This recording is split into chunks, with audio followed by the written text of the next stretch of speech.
kutsandra no maso indray ny tabako androany voafitaky ny foko eny kiafity zay tô mibitabitaka miandranao avy kinando de nangaina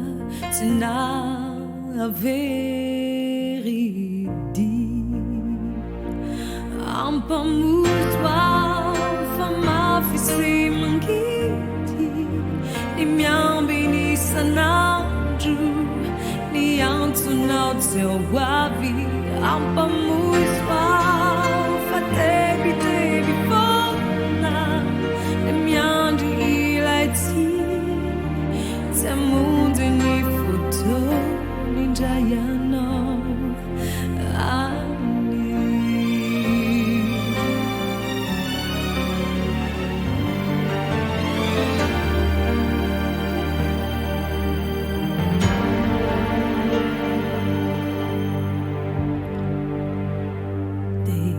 ezaka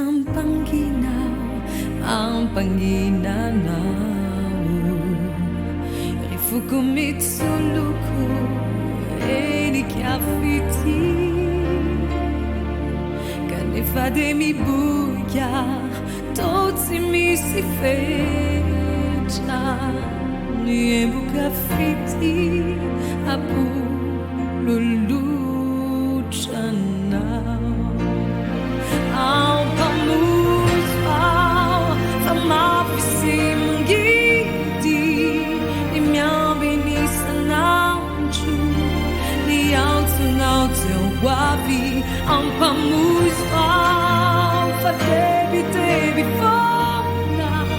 ny miandry ilay ty